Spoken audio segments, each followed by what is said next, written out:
banyak hiburan. Di aplikasi RCTI Plus, ngapain aja bisa. Apaan sih? Ular apaan? Waduh.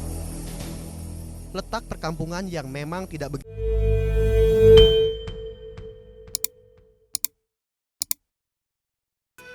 Panorama pegunungan dan udara sejuk di pagi hari telah menjadi dua unsur yang tak terpisahkan sekaligus menjadi daya tarik kawasan dataran tinggi di daerah pinggiran Kabupaten Sumedang, Jawa Barat. Menyusuri jalanan desa pagi hari ini menjadi aktivitas pembuka saya sebelum memulai petualangan menuju sebuah tempat eksotis yang tersembunyi di balik kerimbunan pepohonan hutan di lereng pegunungan. Perjalanan santai sambil menikmati keindahan pemandangan pedesaan serta segala aktivitas warganya harus terhenti karena mobil yang saya kendarai mendadak ngadat dan kemungkinan tak bisa lagi mengantar saya hingga ke tujuan.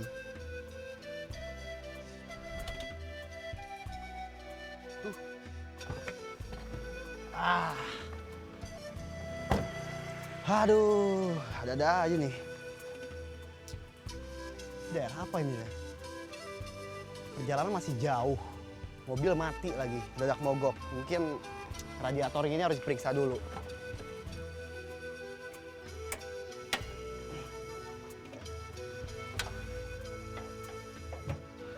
Mana saya nggak ngerti banget mesin mobil lagi nih. Apanya ya? Gini nih, kalau misalkan jalan jauh, tiba-tiba nggak merhatiin kondisi mesin. Di jalan mogok, terus nyusahin kita juga. Apanya ya? Aduh, radiatornya panas banget lagi.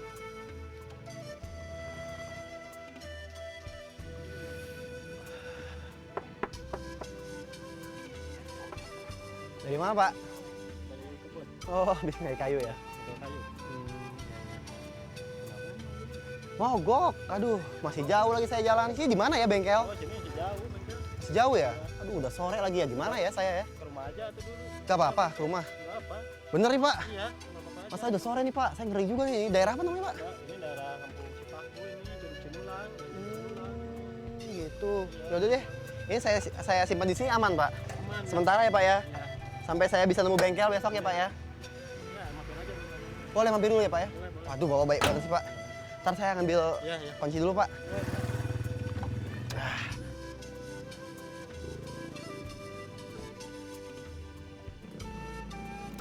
Ayo, Pak. Ayo. Saya bantuin deh bawa itu, Pak. Iya, iya, Pak. Atau bawa itu deh, bawa itu sini sih. Biarin, Bang. Oh, ya udah. Ayo, Pak. Di mana rumahnya? Di sana. Oke. Beruntung sekali seorang warga desa yang baik hati menawari saya untuk mampir dan beristirahat di rumahnya. Kebetulan juga tempat yang akan saya tuju ternyata bisa juga ditempuh dengan memotong jalan melewati pemukiman warga.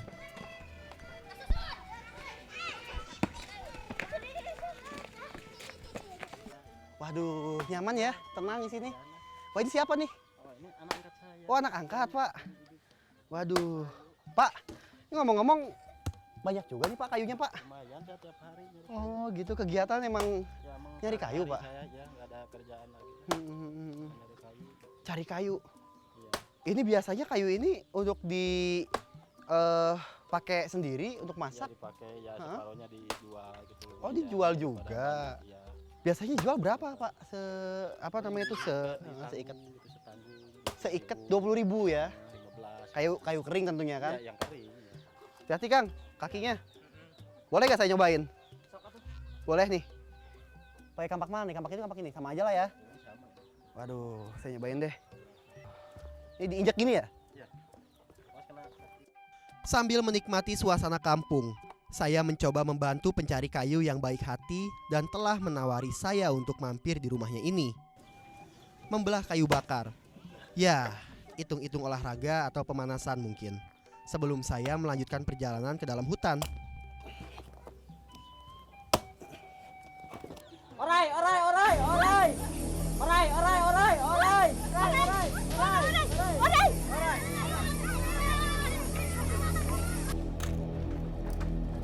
Ya, tarik terus, tarik aman itu.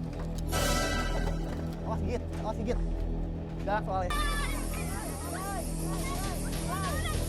Apaan sih? Ular apaan? Waduh. Letak perkampungan yang memang tidak begitu jauh dari kawasan hutan memungkinkan satwa-satwa liar penghuninya masuk ke pemukiman. Salah satunya adalah Piton reticulatus. Yang satu ini, keberadaan piton dalam kandang kemungkinan sedang mengincar ternak unggas milik warga. Seekor piton yang agak besar ukurannya, sekitar 2-3 meteran. Dan ular ini mungkin sedang mencari daerah hangat jadi sekitar sini. Tolong jagain aja. Ada karung nggak cari karung? Wish. Piton reticulatus liar cenderung menyerang jika didekati karena ia menganggap saya sebagai ancaman. Serangan ular piton liar sebenarnya merupakan salah satu cara ia untuk mempertahankan diri dari sebuah bahaya.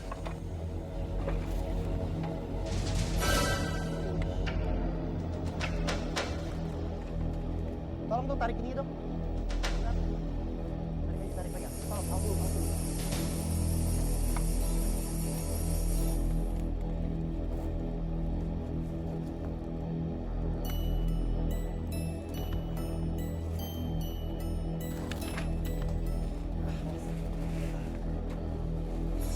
Awas, Pak. Ya, tarik terus, tarik aman itu. Awas gigit. Galak soalnya. Awas.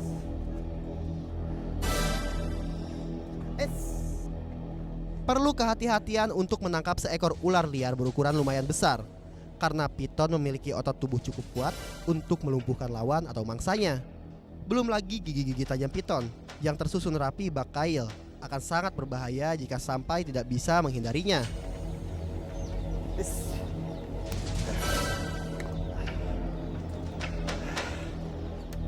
Nih, ternyata seekor sanca kembang.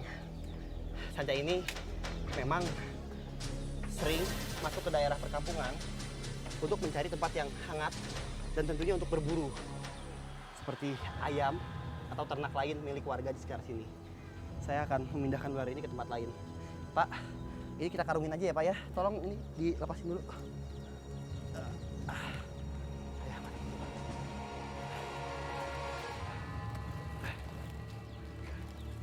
Ini enggak. Waduh. Kita amanin aja dulu lah. Kita balik lagi ke sana ke rumah. Ini, Pak.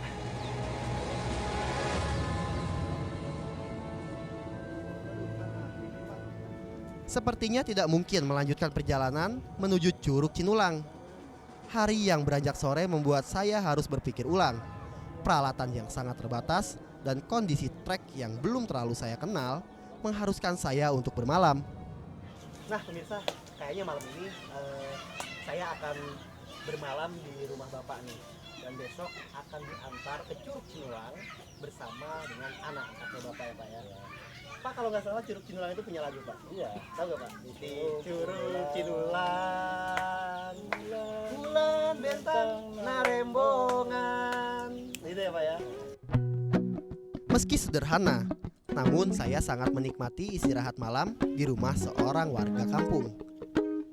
Keramah tamahan yang saya rasakan di sini menjadi pelengkap keindahan dan suasana asri kampung tepi hutan ini.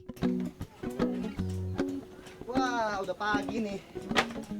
Cerah lagi. Kan, kita gimana kalau langsung jalan arah ke Curug aja? Hah? Tahu kan jalannya tuh? Tahu. Nah, pagi ini rencananya Panji dan Kang Ule akan mulai melanjutkan perjalanan kemarin nih, arah ke Curug Cinulang ya. Curug Cinulang adalah curug yang paling keren banget katanya ya di daerah sini. Siap? Siap. Oke, kita jalan ya. Ayo pemirsa, ikut terus kita ya. Punten.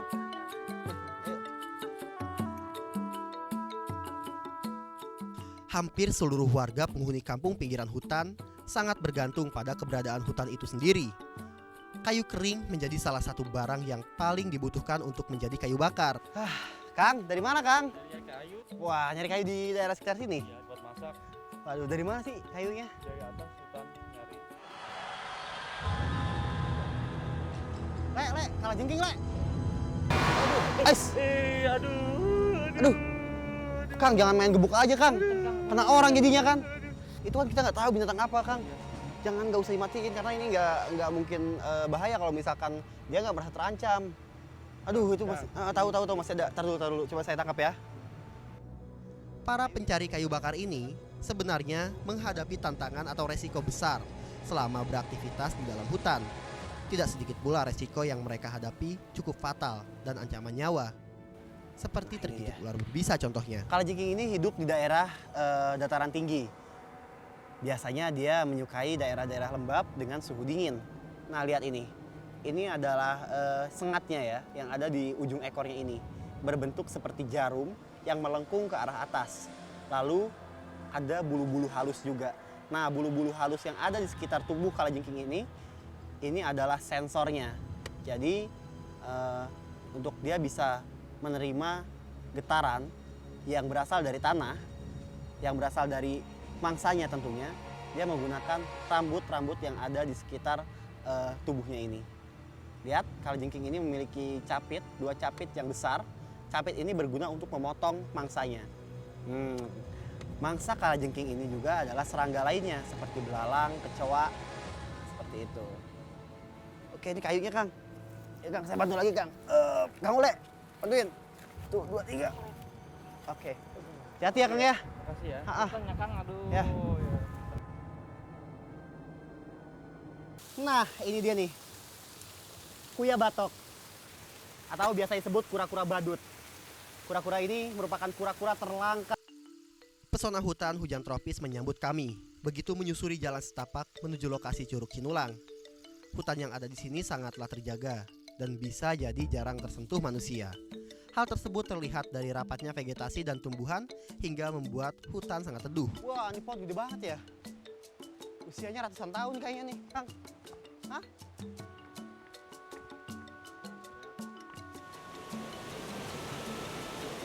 Wah, ini curugnya ya, Cinulang.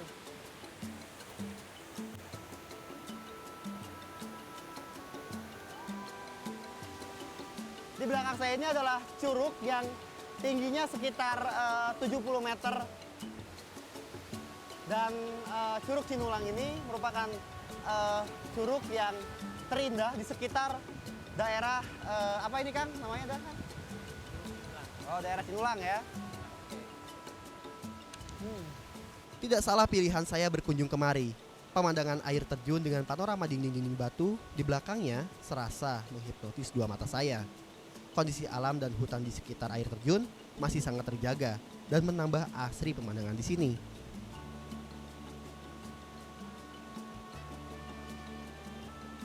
Rasa lelah setelah beberapa jam berjalan menuju lokasi Curug Cinulang seakan terbayar setelah melihat langsung pesona air terjun di tengah hutan ini. Namun di sini saya harus terpisah dengan warga yang telah baik hati menemani perjalanan saya hingga kemari. Keberadaan satwa bertempurung keras dan tampak lucu menjadi pemanis pemandangan di sekitar Curug Cinulang. Ya, kura-kura tersebut tampaknya sedang berjuang melawan derasnya air yang beberapa kali menghempas tubuhnya.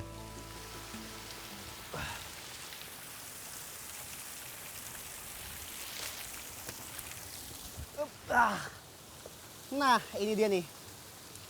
Kuya batok. Atau biasa disebut kura-kura badut. Kura-kura ini merupakan kura-kura terlangka di Pulau Jawa. Kenapa ia langka? Karena saat ini lumut dan juga keong batu yang merupakan makanannya itu sudah sangat jarang ditemui. Dan bila makanan kura-kura tidak ada, kura-kura ini akan semakin sulit untuk bertahan hidup di alam atau di habitat aslinya.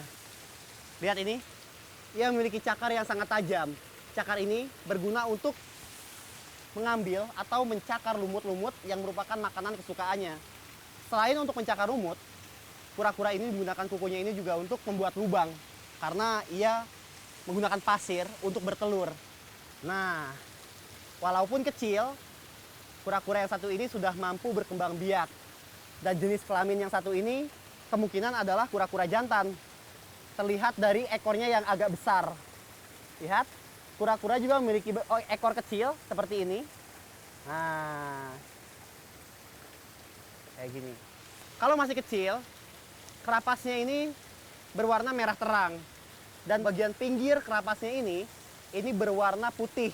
Tapi kalau sudah mulai besar, nah bagian putih ini berubah warnanya menjadi kuning. Wow, reptil yang sangat cantik dan menarik banget. Ia merupakan satwa endemik di Jawa Barat.